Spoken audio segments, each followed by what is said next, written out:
Gracias por su asistencia, por acompañarnos en esta inauguración del año académico del Departamento de Historia de la Universidad Alberto Hurtado.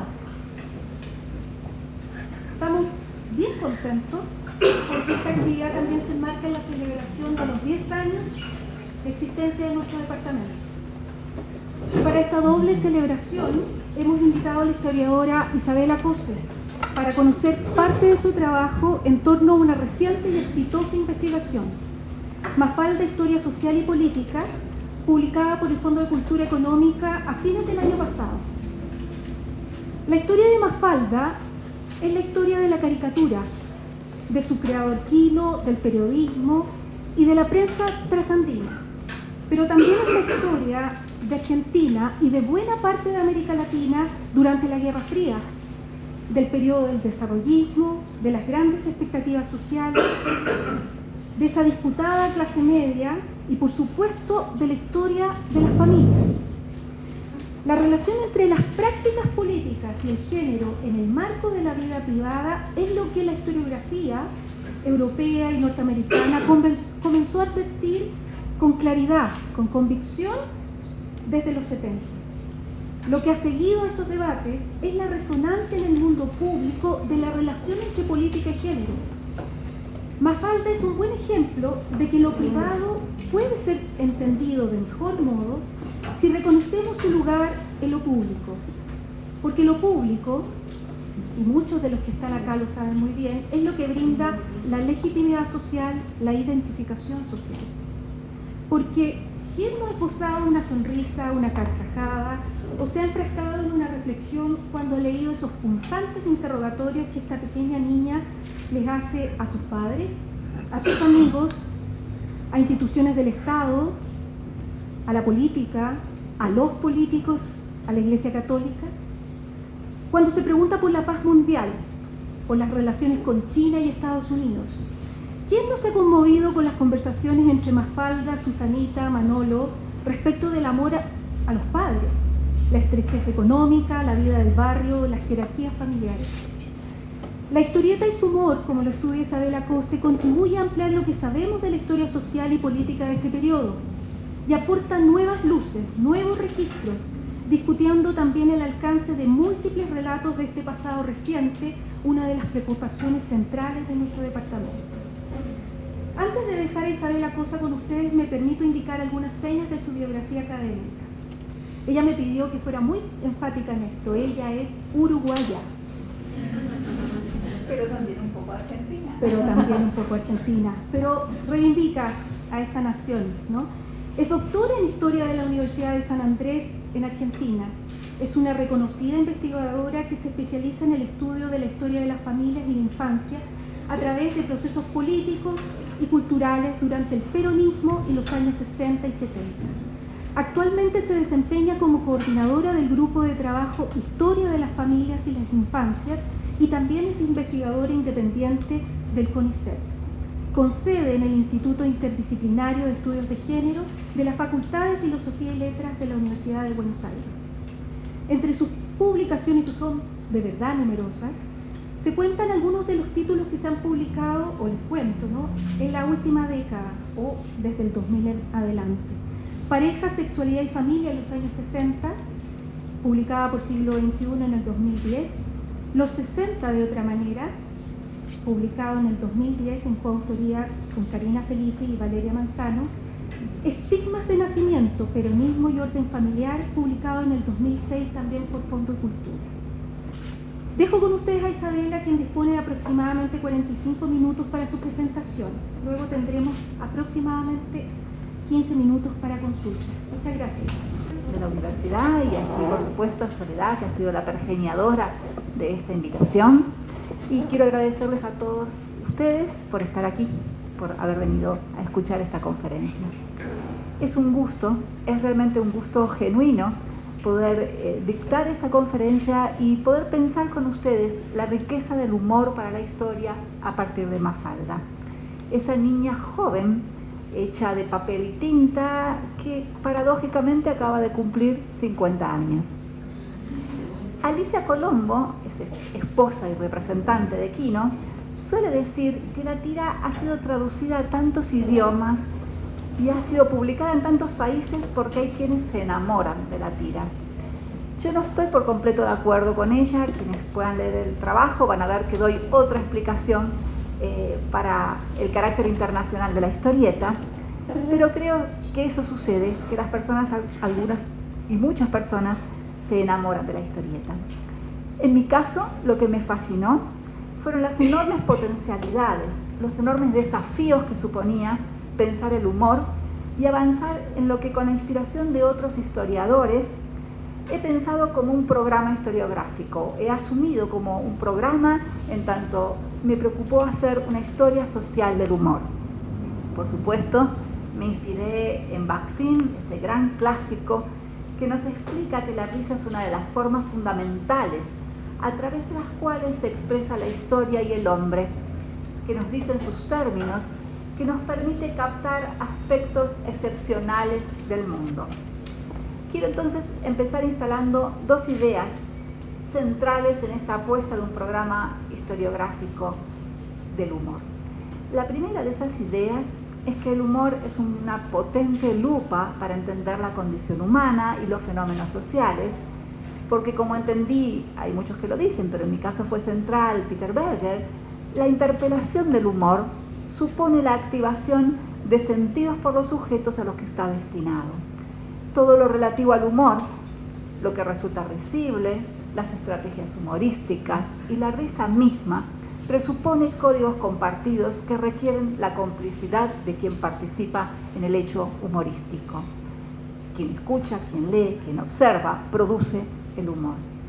La segunda idea es que el humor es una inmejorable manera de pensar los modos de procesar socialmente lo incongruente, lo difícil, lo prohibido, como descubrió hace ya tanto Freud. Y ello lo convierte en un registro de especial valor para estudiar el enlace entre lo subjetivo y lo social. El gran desafío, justamente para los historiadores, es entender la historicidad del humor. Un humor surgido en otros contextos que el nuestro, y entonces requerimos reponer, requerimos poder colocar en nuestra interpretación lo que no está dicho en el chiste, lo que está implícito en quien escucha, lo que está implícito en quien lee. Bueno, la inigualable importancia social y cultural de Mafalda y la riqueza de la construcción humorística de Quino otorga enormes posibilidades para ese análisis histórico. Justamente, lo que yo quiero compartir en esta conferencia, más que la interpretación que está en mi trabajo, es contarles, compartir el modo en que yo me hice cargo de ese desafío, cómo fui pensando y haciendo concretamente esta historia social y política del humor. Antes quiero explicarles lo siguiente. Esta historia no estuvo desconectada de problemas históricos, netamente históricos, que podrían incluso haberse estudiado con otros registros y con otras fuentes. Y por tanto mi trabajo tiene dos andariveles. En un andarivel de preguntas, involucra problemas que tienen relación, que tienen vínculos con el surgimiento de esta investigación, y tienen entonces relación con mi investigación anterior sobre los años 60. Se preguntaba por las reconfiguraciones y las redefiniciones de los órdenes familiares y de las normas familiares en los años 60, y fue allí que realicé un análisis muy somero sobre Mafalda, y esto me provocó una especie de deuda pendiente, sabiendo la importancia que tenía Mafalda socialmente y lo limitado que había sido mi primer análisis. Entonces, bueno, cuando comencé a abrir nuevas investigaciones, decidí escribir un primer paper muy pequeño sobre la relación entre la familia y la clase media a partir de Mafalda. Bueno, poco a poco el paper fue creciendo, fueron surgiendo otros textos y finalmente me di cuenta que yo tenía un proyecto de más largo aliento que finalmente se concretó en un libro. Entonces, una primera pregunta que se instaló en mi investigación sobre Mafalda tiene que ver con la clase media, con cómo entendemos y pensamos a la clase media en los años 60. La segunda pregunta, que se impuso casi por su propia fuerza, tenía que ver justamente con cómo entendemos a la sociedad argentina en estos tiempos de polarización y de gran avance de la violencia política entre los años 68 y 69 y el golpe de Estado. Y si esta pregunta estaba, enseguida surgió una segunda interpretación necesaria, importante, para pensar el lugar de lo cultural durante la dictadura y en la redemocratización, en la apertura democrática. Bueno, indudablemente se estaba trabajando con esta historieta tan importante en otros lugares, tan argentina y a la vez tan importante en otros lugares que no es la Argentina. Fue necesario pensar, y esta es una cuarta pregunta que articula la investigación, el modo en que circularon, el modo en que adquirió entidad transnacional estas producciones como Mafalda surgidas en América Latina. Y finalmente, la pregunta por la pervivencia y por la perdurabilidad de Mafalda me llegó a pensar la transmisión intergeneracional de ciertas matrices estéticas e ideológicas en la forma incluso de pensar las sensibilidades más recientes. Ahora bien, estas preguntas específicas se enlazaron con una pregunta mayor, con una pregunta que sí tenía que ver y sí ponía en el centro a la historieta y el humor. Y esas preguntas suponían pensar cómo se explicaba el éxito y la perdurabilidad de Mafalda, cómo fueron los sentidos sociales, políticos y culturales a lo largo de 50 años. Para responder a estas preguntas me situé en un territorio ya clásico para los historiadores, muy conocido, la historia cultural y el análisis social del arte. Y me valía especialmente de Raymond Williams, de Carlo Ginzburg y de Roger Chartier. Y esto supuso pensar dos cuestiones entrelazadas. Por un lado, esta historia se pregunta por la relación entre lo material y lo cultural en el sentido de la historia social. Y entonces allí asumí, en todas sus potencialidades, la idea de que la producción cultural es en sí mismo un elemento decisivo de la construcción de lo social. Esto entonces implicó entender el surgimiento de una expresión artística y dilucidar sus mediaciones, sus sentidos, sus conexiones y sus efectos sociales. La otra cuestión que involucraba este punto de partida tiene que ver con presuponer y pensar activamente a quien lee, entender qué significaciones y qué usos asumió mi objeto cultural para diferentes sujetos, tanto colectivos como individuales, y cómo esas significaciones además fueron variando a lo largo del tiempo.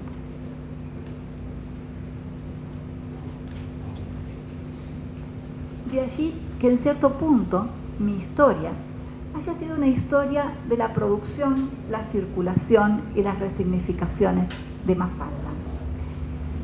Para ello consideré a la historieta un objeto producido y encarnado en prácticas que la convirtieron en un fenómeno social, que trabajaba sobre materiales de la sociedad, pero que al mismo tiempo operó sobre la propia sociedad, sobre esos mismos materiales.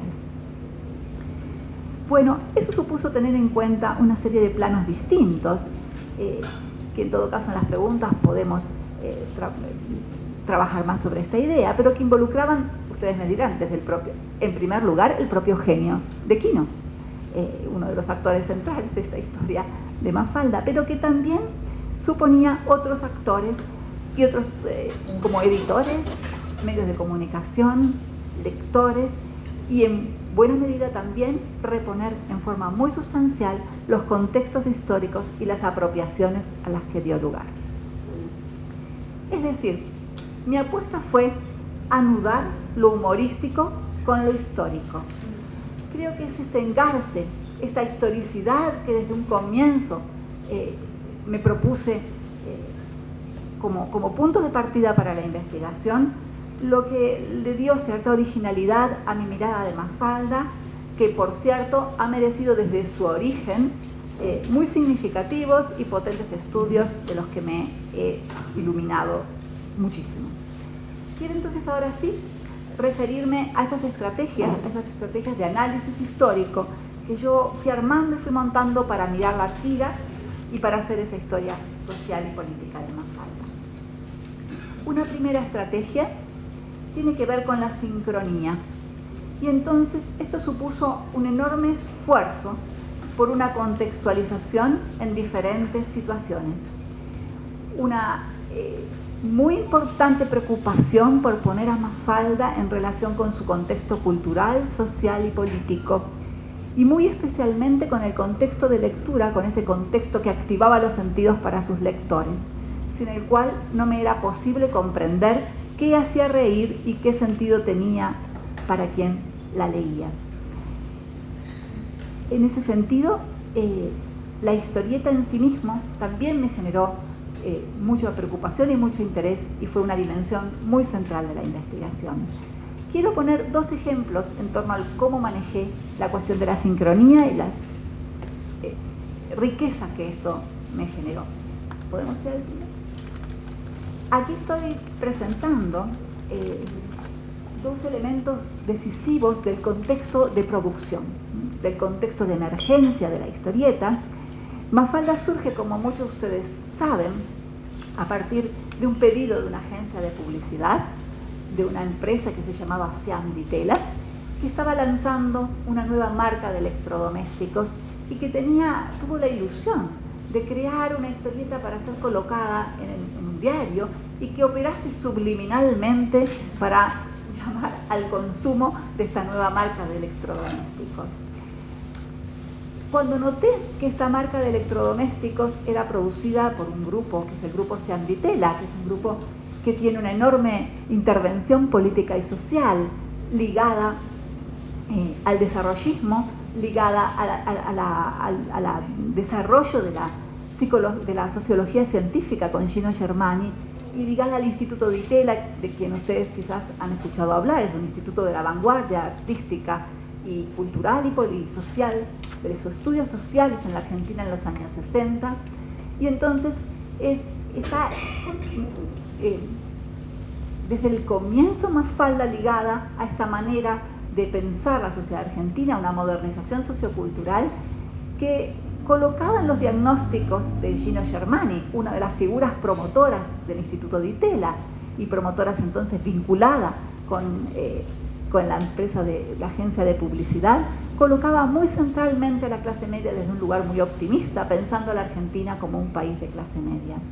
Pero, oh paradoja, lo que ustedes ven allí es Marta Minujín, una de las más famosas artistas del Ditela de los años 60, y a su lado tenemos a Contorno, una de las revistas que representa a los jóvenes parricidas de la nueva izquierda, en oposición a la figura de Germania y la sociología científica, que reclamaban justamente una mirada mucho más negativa y crítica de esa clase media que la corriente germaniana va a ensalzar. Entonces, para mí fue muy significativo que haya sido de este espacio cultural de Contorno, donde hay intelectuales de mucha importancia, como Viñas, Sebrelli, Mazzota, que haya estado vinculado el propio nombre de Mafalda, porque uno de estos intelectuales ligados a Contorno es Viñas, que produce una película en 1962 muy exitosa, que justamente Quino casualmente va a ver, y de la que toma el nombre de Mafalda, que para mi decepción era solo una pequeña beba que aparece un par de veces nada más en toda la película, pero la empresa le había pedido que utilizara el nombre, como la marca se llamaba Manfield, quería que todos los personajes se denominaran con M, y Quino le pareció muy original el nombre de Mafalda. Es decir, que en forma directa y contingente a la vez, Mafalda surge en el enlazamiento, en el momento de entrecruce de dos corrientes sociológicas muy diferentes, con muy distintas miradas sobre la clase media, sobre la modernización y sobre el proceso político. Y el segundo ejemplo que traigo tiene que ver con poner a Mafalda en el contexto de producción, en el contexto de publicación. Y entonces para mí fue de extrema importancia pensar, como es habitual en la tradición de la historia cultural, pensar un producto en el contexto de su publicación, en el propio medio en el que se publicaba. Y justamente cuando colocamos a Mafalda en Primera Plana, como ustedes ven, Primera Plana era una revista política, era una revista seria, que se proponía desde su portada temas económicos y políticos, aunque también asumía algunas páginas dedicadas a las cuestiones de la vida cotidiana y de la cultura, con la idea de crear una nueva élite, una élite de ejecutivos y de políticos, modernizadores y desarrollistas, que pudieran efectivamente consumar un nuevo proyecto político, un proyecto político que permitiese el desarrollismo. Y Mafalda es recibida allí, Quino ya es una revista para varones, es una revista masculina, aunque después comienza a ser leída por algunas mujeres, y Quino es recibido con el estatus que ya tenía como un gran humorista y le otorga estatus a esta revista, la prestigia. Si pasamos la siguiente, por favor. Y aquí podemos ver el tipo de glamour y el tipo de élite que prometía primera plana para sus lectores. Pasamos al siguiente, era un ejecutivo con capacidad de consumo, atractivo, con joyas y cámaras fotográficas que tenían mucho estatus en aquel momento. Pasamos al siguiente. Disponía de todas las técnicas nuevas para la oficina. Es el momento del desarrollo de la tecnocracia, de la publicidad, de las nuevas estrategias de marketing, con mucha fuerza, y esta es una revista que promueve justamente el desarrollo innovador de las empresas. Y entonces lo que me parece muy interesante es que al colocar a Mafalda y a la producción en esta línea, si pasamos la siguiente, nos damos cuenta de que el padre de Mafalda lo que retrata es lo que le sucedía probablemente a muchos lectores, porque trabaja sobre las imposibilidades, trabaja sobre las fisuras, trabaja sobre lo que a lo que no podían acceder del proyecto y de la imagen del ejecutivo viril y desafiante que promovía la revista. Aquí tenemos a un empleado gris en una oficina de escritorios amontonados al que no le daba el sueldo a fin de mes. Entonces, esta forma de humor en sí misma significó una sensibilidad relacionada con la percepción y el conocimiento, porque colocaba en el centro a la ironía, es decir, enunciaba lo contrario de lo que quiere comunicar, muchas veces con la finalidad de desacreditar, de desenmascarar, de poner en tensión lo ideal con lo real. Y Quino trabajó con un humor expresamente conceptual, con juegos intelectuales, que tiene una función cognitiva. Mediante el uso de paradojas, estas ironías desvelan la realidad, permiten entender sus incongruencias, y es esto lo que motiva la risa. Otorgué mucha importancia a pensar esta correspondencia entre el tipo de humor paradojal e irónico que necesitaba, como vamos a ver más adelante, que sea completado por quien lee, con la realidad de los propios lectores. Y por eso intenté pensar el modo en que la historieta activaba determinadas experiencias y determinados sentidos sociales. Para esto fue central una segunda estrategia de la que quiero hablar, que es la diacronía, una estrategia muy cara a los historiadores, y que aposté entonces a historizar la propia historieta, a entender cómo fue cambiando Mafalda a lo largo del tiempo y cómo fueron variando los modos de producirla, los modos de usarla y apropiársela. Tengo dos ejemplos para mostrar esto. Ahora sí, por favor. Aquí he traído, ha quedado un poco torcido, o lo veo torcido desde aquí. Aquí he traído, quiero llamar la atención sobre las primeras transformaciones entre el boceto inicial, ese boceto que Quino hizo para esta agencia de publicidad y que nunca fue publicado, y finalmente el boceto final, el boceto definitivo, que digamos no final porque fue sucesivamente modificándose, el boceto que se publicó en la primera entrega de Primera Plana. Aquí tenemos, como ven, una familia distinta. La familia inicial de Mafalda era una familia con una pareja y con dos niños. Como ustedes pueden ver, a quien les guste Pin-Up o Charlie Brown, este niño se parece mucho a Charlie Brown. La agencia le había pedido especialmente que se inspirase en ese personaje. Y entonces, Quino, cuando dio forma a Mafalda, suprimió este personaje y entonces nos dejó con mucha intuición una niña como personaje central, en la que adquiere especial relevancia una tensión que atravesaba ya a la sociedad argentina, pero que sin duda la atravesaría de modo cada vez más importante, que son las confrontaciones generacionales a la vez que las confrontaciones de género. Hay una doble tensión que está involucrada en el personaje de Mafalda y que adquiere muy especial importancia en su historización. Si pasamos a la siguiente, vemos a una niña casi con trazos andróginos, que rezonga, que dice malas palabras, que no tiene nada que ver, pasamos de nuevo por favor, con las niñas dulces, suaves y delicadas, que eran la norma predominante en las imágenes femeninas y que aún hoy diríamos que siguen siendo de mucha importancia. Esta niña asustaba a sus padres, decía malas palabras y al hacerlo ponía en juego tres elementos distintos. Por un lado, ponía en juego sin duda la centralidad asumida por las rupturas generacionales, las confrontaciones y la cultura juvenil, pero también ponía en juego la entronización, el lugar muy singular que ocupaba la infancia desde mediados de siglo en la sociedad argentina y latinoamericana, occidental en cierto punto, en un cruce con un nuevo paradigma que se estaba instalando, que es un paradigma psicológico que había comenzado a despuntar en los años 50, que festejaba la autonomía, la rebeldía de las niñas. Entonces, es en este cruce, en esta tensión entre lo generacional y las tensiones de género, entre la niña y la joven, entre la ingenuidad y la corrosión de los adolescentes, en las cuales intuitivamente Quino sitúa a su personaje central. Al hacerlo, no sé si ustedes registraron en una de las primeras slides, Primera Plana presentaba a esta niña como una niña intelectualizada.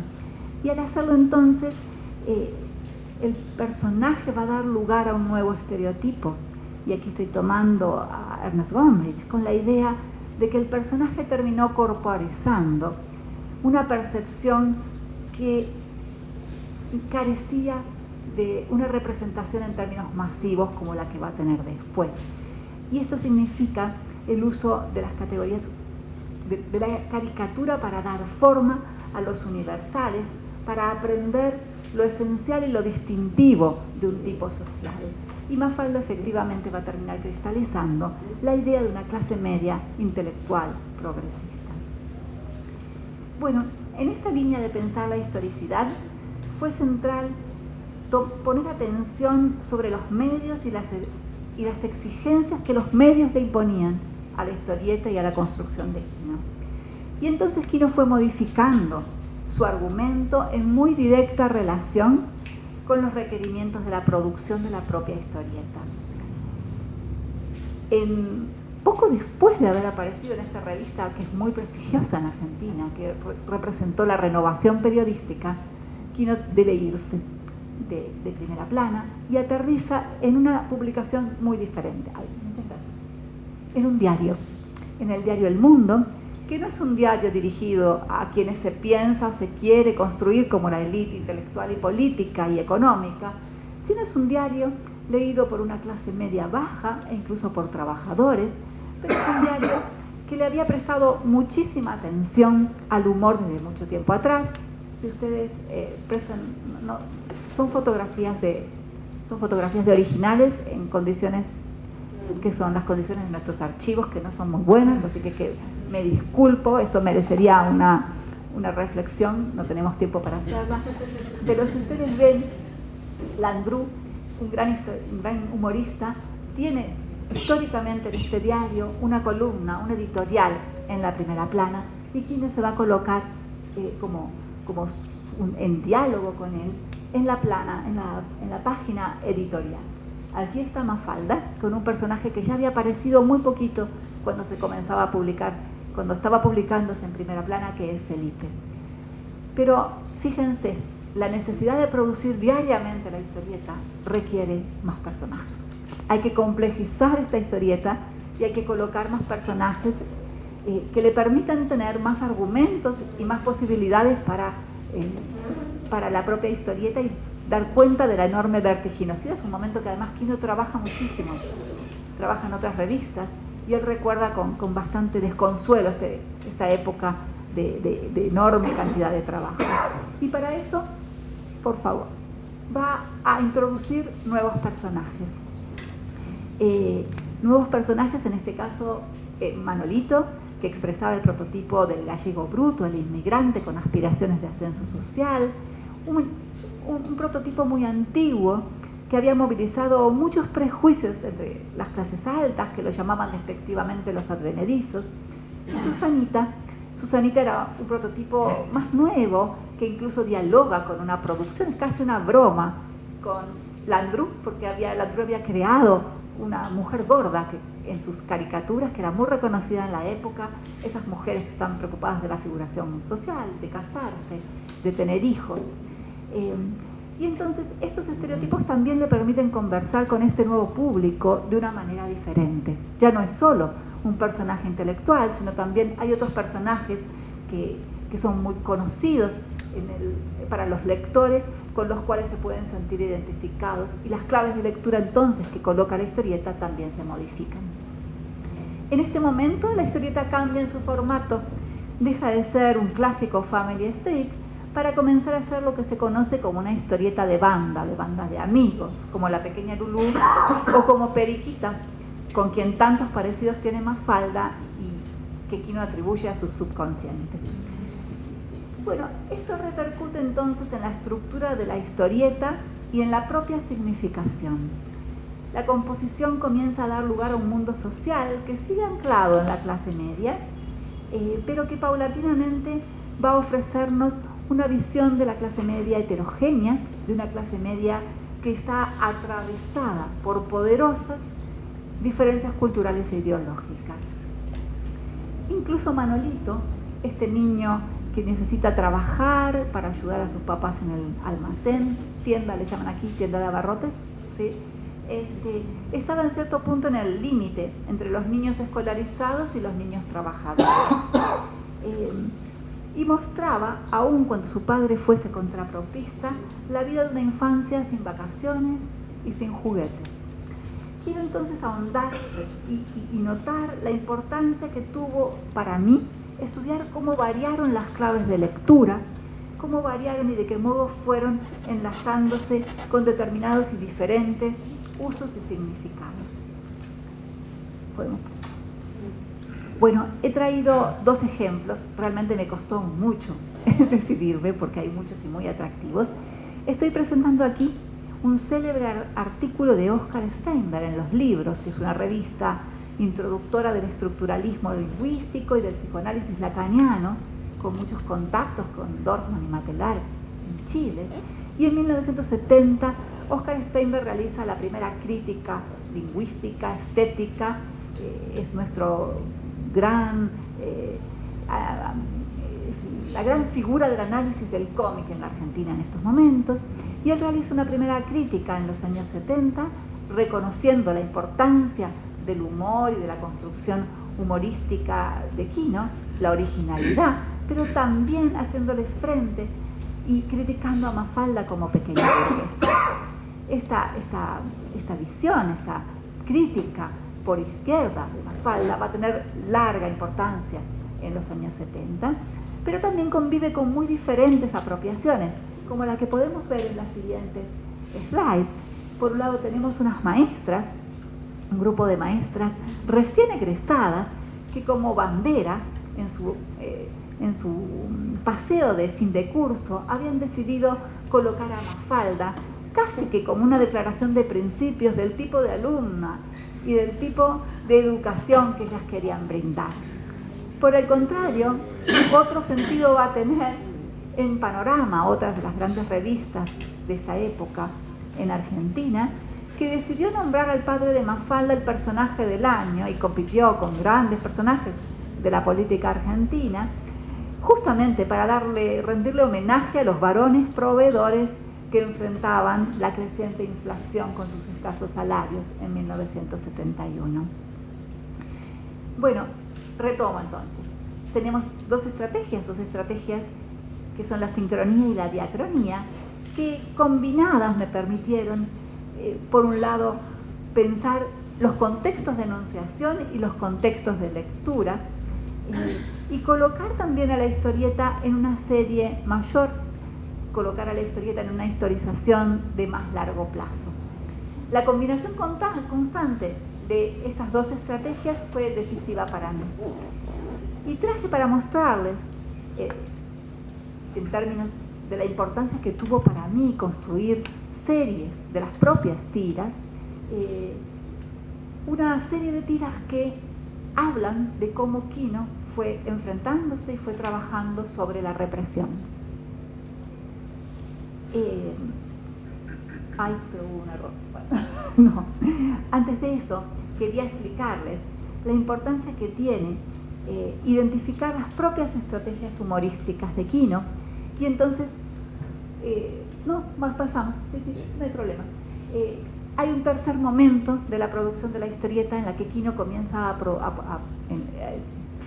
pasa a Mafalda a publicarse en una revista que es la revista 7 Días, que es una revista de fotoperiodismo, que cuando llega, como ustedes pueden ver, esta es la portada inicial que le dio la bienvenida a Mafalda. Mafalda ya tiene un gran éxito y merece esa portada en la que la vemos fumigando al mundo. Y Quino merece la tapa de la editorial para darle la bienvenida.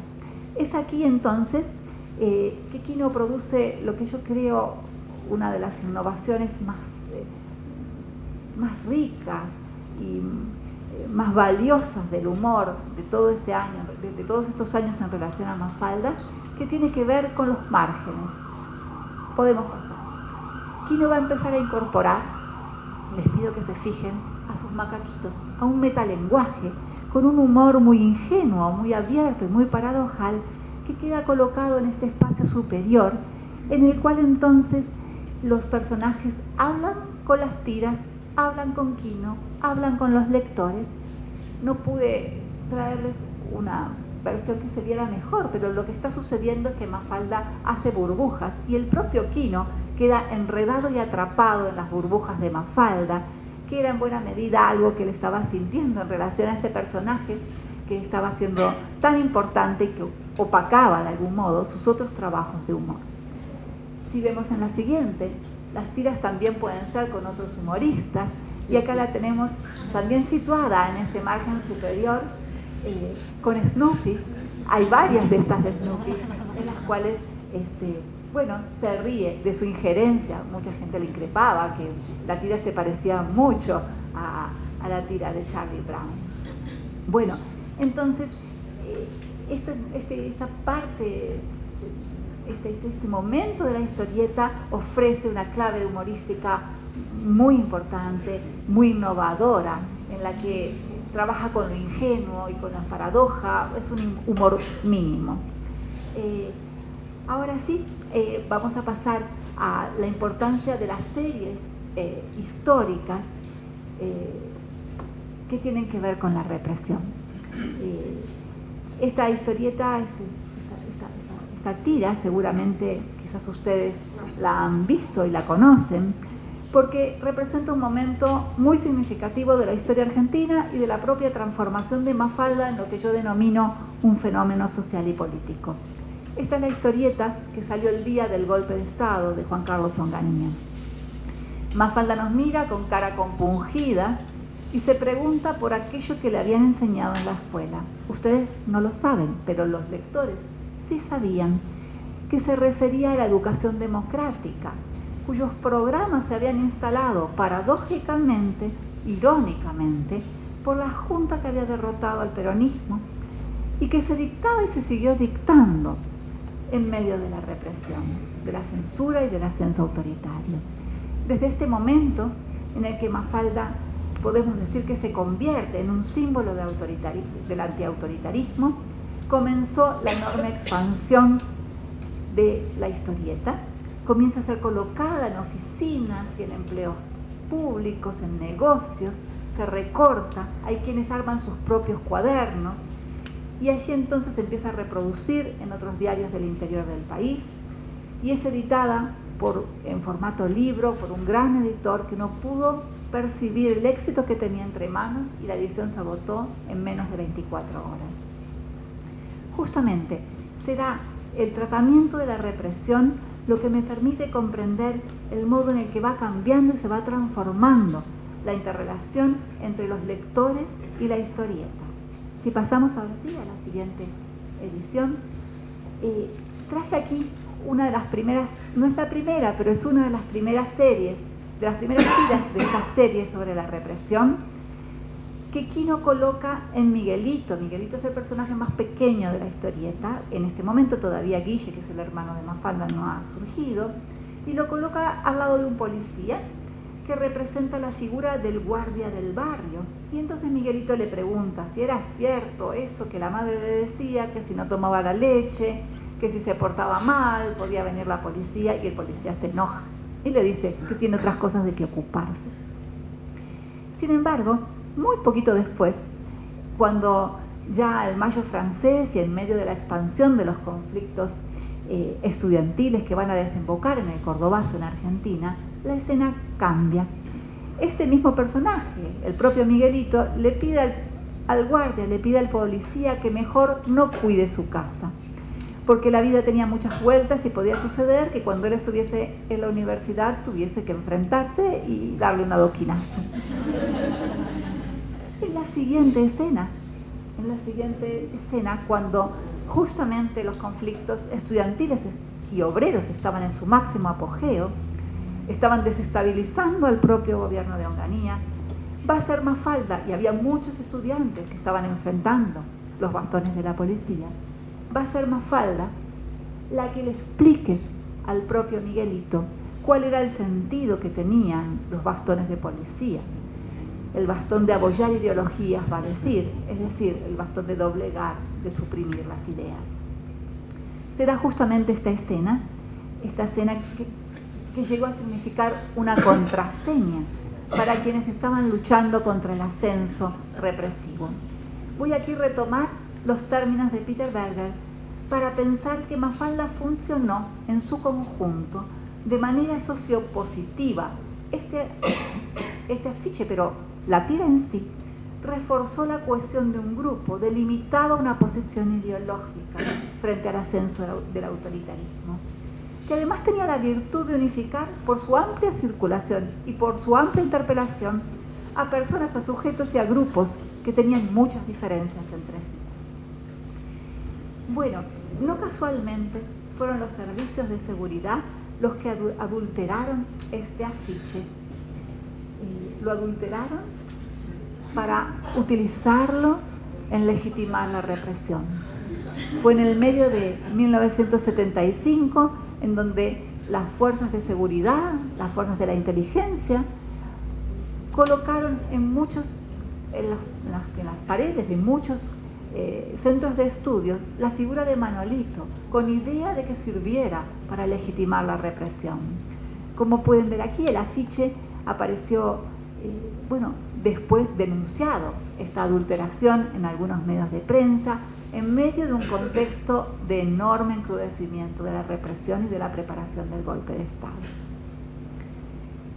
Finalmente, de modo aún mucho más terrible, los grupos de tareas que mataron y asesinaron a los sacerdotes palotinos luego del golpe de Estado, en julio de 1976, colocaron este afiche sobre el cuerpo de Salvador Barbeito, un afiche que estaba colocado en la misma escena del crimen en la que se mataron a sangre fría a 5 sacerdotes palotinos. Entonces el afiche fue convertido por estos grupos de tareas en instrumento de revancha y amenaza sangrienta, tratando de construirlo en un macabro instrumento de terror. Reconocían el sentido antiautoritario de este afiche, lo usaban en esta escena para convertirlo en una broma macabra. Estaba dedicada a quienes se habían sonreído con la denuncia de una niña sobre los bastones de la policía. Les mostraban el poder de las fuerzas represivas, no de abollar ideologías, sino de matar con impunidad. Expresaba el poder de apropiarse del humor del enemigo. Un enemigo concebido como todo aquello que confrontaba con la represión para blandirlo como macabro instrumento de terror. Bueno, la contextualización fue también muy central en los análisis que siguieron en el tiempo y en los propios fenómenos que atravesó la historieta y que supuso en este momento de terrorismo de Estado en la Argentina su expansión internacional. Y no tengo tiempo para desarrollar esta parte de las estrategias humorísticas, pero sí quisiera explicar que cuando Mafalda se difunde internacionalmente, también está operando con especial complejidad los contextos favorables, las conexiones contingentes y las apropiaciones múltiples que hacen que en cada lugar Mafalda asumiera distintos sentidos y distintas significaciones y pudiera ser también comprendida, leída y recibida porque había fenómenos comunes entre la Argentina, América Latina, Italia y España. He traído acá dos bellísimas portadas de las primeras ediciones italianas. Son las ediciones italianas que le abren a Mafalda la llegada a Europa, la legitimación a Europa. La primera portada es una compilación de distintos textos en las que Mafalda aparece como la representante de esos niños terribles que estaban conmoviendo y dificultando la vida cotidiana a los padres. Y en la segunda portada es una célebre edición de Bompiani con un prólogo de Umberto Eco, en el que justamente el título Mafalda la contestataria pone en diálogo a Mafalda con las rebeliones estudiantiles, con el Mayo francés y con el autunno italiano. Y bueno, solo dos imágenes más. En la siguiente tenemos una Mafalda que está viva, que es algo que sucedía desde el comienzo, porque esta es una foto de 1969 en la que Mafalda se le escapó a Quino y puede caminar con él con cierta autonomía. Y esto fue importante para mí y fue un enorme desafío pensar, bueno, qué sentidos tenía Mafalda en las décadas más actuales, más contemporáneas. Y esto supuso notar y darme cuenta que Mafalda era un personaje con vida al que le podíamos festejar los cumpleaños y que podíamos catalizar en esta figura las preocupaciones, los problemas que en distintos momentos históricos atravesó muy especialmente la sociedad argentina, aunque no únicamente ella. La última imagen tiene que ver, la siguiente por favor, tiene que ver con pensar a Mafalda como un mito, es decir, como una imagen, como un objeto, como una historia que nos habla de nuestro origen y que nos explica quiénes somos y de dónde vivimos. Su inclusión en el centro de Buenos Aires, en el barrio de San Telmo, expresan bien ese lugar. Muchas gracias.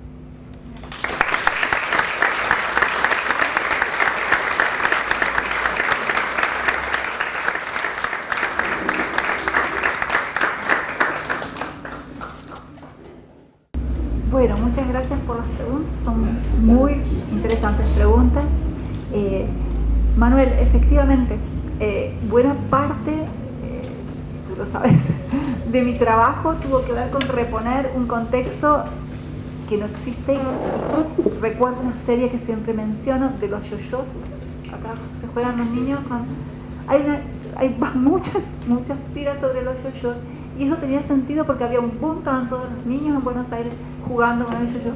Y claro, eso no tiene después ninguna importancia no es posible que los lectores posteriores lo puedan reponer. Y bueno, yo lo repuse en mi interpretación de la coyuntura, fue central, fue decisivo, poder cómo conversaba Aquino con lo que sucedía en la otra parte del diario que no era la historieta. Yo creo que en buena medida eso se pierde para las siguientes generaciones. Esto no está presente, aun cuando, y aquí me parece muy interesante, hay una transmisión intergeneracional. Yo hice, para comprender este fenómeno, hice entrevistas a distintas generaciones de lectores Y bueno, los padres me decían lo que significaba Mafalda, la iniciación de lectura de muchos niños, y en las preguntas que provocaba por un contexto que no entendían: Vietnam, China, la Guerra Fría. Y entonces hay una transmisión intergeneracional de ciertos contextos, no todos, por supuesto, locales. Ahora, yo creo que en parte, y las preguntas tienen mucha relación entre sí, la historieta pudo seguir actualizándose porque Quino pintó su aldea y pintó su época, y en parte los problemas de aquella época eran muy emergentes en ese momento, eran muy nuevos y aún no se están percudiendo las rupturas generacionales, los enfrentamientos generacionales, el movimiento feminista. Hay una serie de elementos, de temas que estaban colocados en la historieta que han tenido larga vida. Por otro lado, hay otros elementos que tienen que ver, bueno, con cuestiones más o menos universales: la injusticia, la desigualdad, la hipocresía. Y finalmente, yo le he dado mucha importancia, porque las fuentes me lo han mostrado así, a la capacidad de apropiarse y de significar la historieta de muy diversas maneras, de actualizar el sentido que tiene la historieta en cada contexto y en cada momento. Bueno, incluso no es posible pensar que sea solo un elemento el que se actualiza. Hay muchas lecturas que conviven simultáneamente, como intenté mostrar al pensar en las maestras, en Oscar Steinberg, dándole diferentes significaciones. Y esto sigue pasando a lo largo del tiempo. Por otro lado, hay quienes operan de modo muy decisivo y muy concreto sobre estas interpretaciones.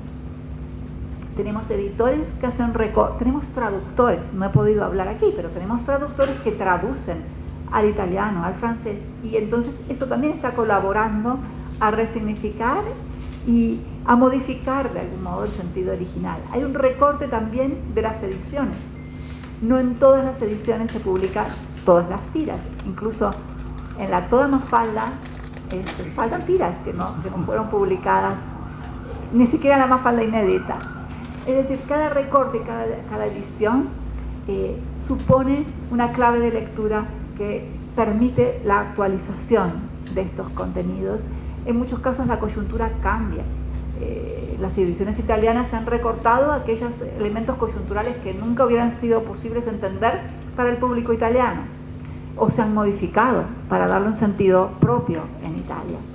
Los chinos, por ejemplo, bueno, en China Susanita se ha convertido como hay un control de la natalidad, y hay, bueno, tenía ciertos gestos subversivos para el público que la leía, que ha cambiado tanto el sentido que ha sido inversa la significación. Entonces, bueno, en cierto punto la actualidad y la coyuntura se pierde, aun cuando mi preocupación fue reponerla, porque repuse la historización. Sin duda, Guille es un personaje muy central. Yo creo que, bueno, hay distintas miradas. Guille pronuncia al máximo la ingenuidad porque es un bebé, pero el sarcasmo, la ironía. Guille está ¿quién está poniendo en Guille las nuevas generaciones de jóvenes y adolescentes que en los años 60 incluso hacían sentir viejos y fuera de lugar a quienes todavía eran jóvenes y tenían 25 años? Es el personaje más cara dura que existe en la historieta. Se ríe de su padre de un modo en la que la propia Mafalda reconoce que no se debía reír ni ella misma. Y yo creo que, bueno, es realmente un personaje con una construcción humorística muy, muy interesante. Y hay juegos, yo creo que quizás es el personaje más rico en la última etapa de la historieta. Efectivamente, la circulación regional fue muy importante. Debo decir que hay uno de los textos que no escribí, que estoy empezando a trabajar, y bueno, algunos historiadores chilenos me han dado muy buenas pistas, es qué sucede con Mafalda en Chile. También debo pensar mucho más seriamente qué sucede con Mafalda en Uruguay. En Uruguay persiste en un diario como El País, que es un diario tradicionalista y conservador, en la tapa del diario durante toda la dictadura. Mientras que en Chile, bueno, no fue así.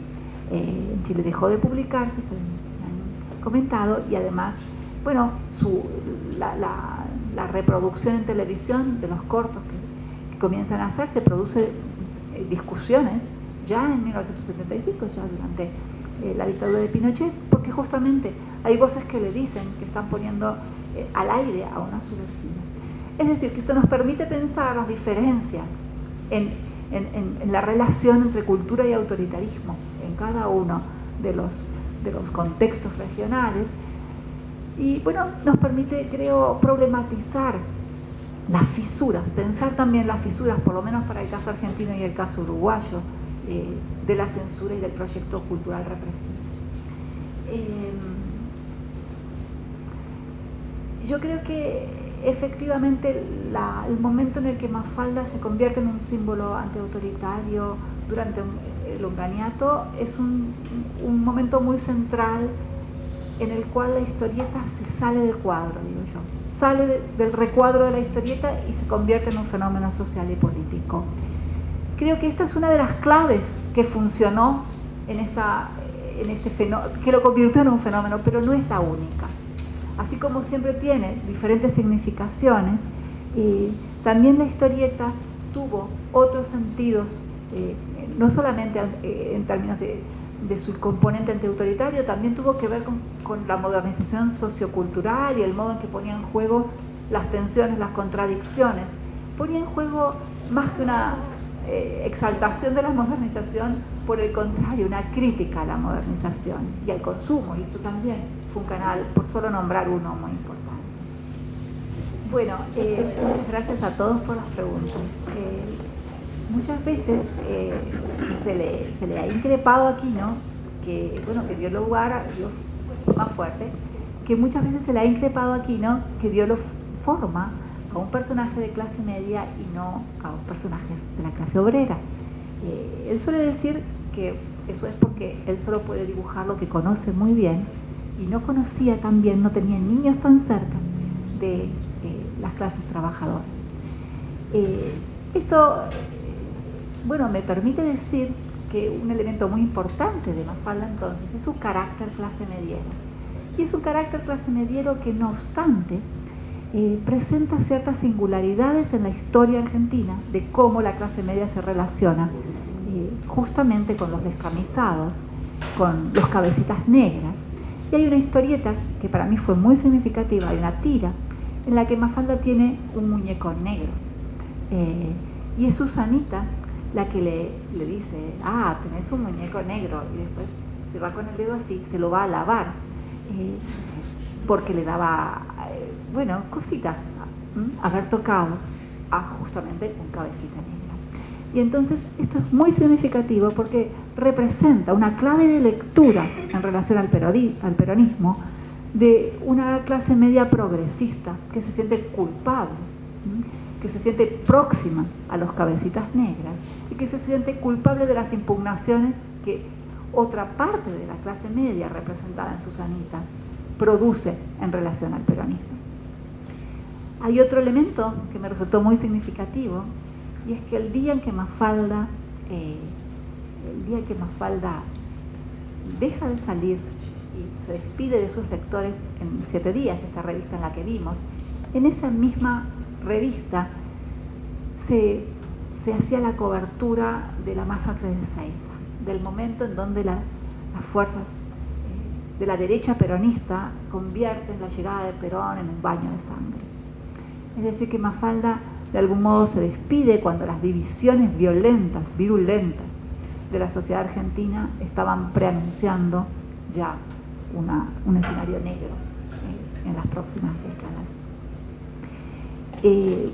Alguien me preguntaba sobre los contextos de infancia y las relaciones entre los padres y los hijos, y efectivamente yo creo que eso fue uno de los grandes hallazgos de Mafalda, porque colocó las constantes preocupaciones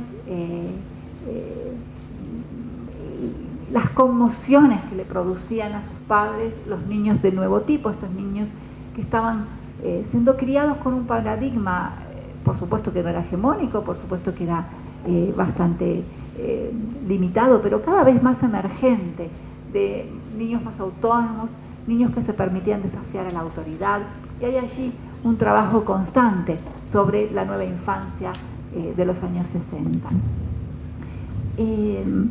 Sí, los derechos de los niños, el derecho ha sido una cuestión muy central en la composición del argumento de Quino, y no casualmente Quino después cede su dibujo. Quino después del 73 publicó y dibujó, no publica más Mafalda, pero la dibujó excepcionalmente en algunos momentos y para algunos pedidos, entre ellos para UNICEF, y donó los derechos de autor sobre los derechos de los niños. Entonces, efectivamente hay una sintonía muy fina entre la idea de los derechos humanos y de los derechos de los niños y Mafalda. Bueno, ¿qué cosas han sido olvidadas de Mafalda? Es realmente una buena pregunta. No sé si tengo una respuesta justa, definitiva. Hay un elemento que son las ambigüedades de Mafalda, sobre todo en el momento previo al 68, en los momentos iniciales, 65, 66, en torno al discurso feminista, que no sé si ha sido olvidado, pero en la edición en inglés en Estados Unidos hay una tira especialmente que los editores dejaron fuera, y es una tira en la que Mafalda de algún modo reconoce los prejuicios, hace cargo de los prejuicios de género, y piensa que, bueno, que solo en un juego, solo jugando las mujeres pueden ser presidentas. Esto después es modificado en un momento posterior, y sin duda, bueno, como conversaba con uno de los traductores a cargo, una edición muy fina, una traducción muy fina, que me explicaba que, bueno, que hubiera sido imposible reponer el contexto en el que esto era posible para el mercado y para el feminismo norteamericano, en un momento en el que se ha convertido en políticamente incorrecto hablar en estos términos. Entonces, este es un elemento que ha quedado como un poco relegado y que una historización lo permite notar. Pero sin duda hay otros, es una muy buena pregunta. No sé si hay alguna otra cosa. ¿Cómo seguimos? Cerramos. Bueno, quiero agradecerle muchísimo la atención, las preguntas, y bueno, nuevamente para mí ha sido un placer poder estar acá.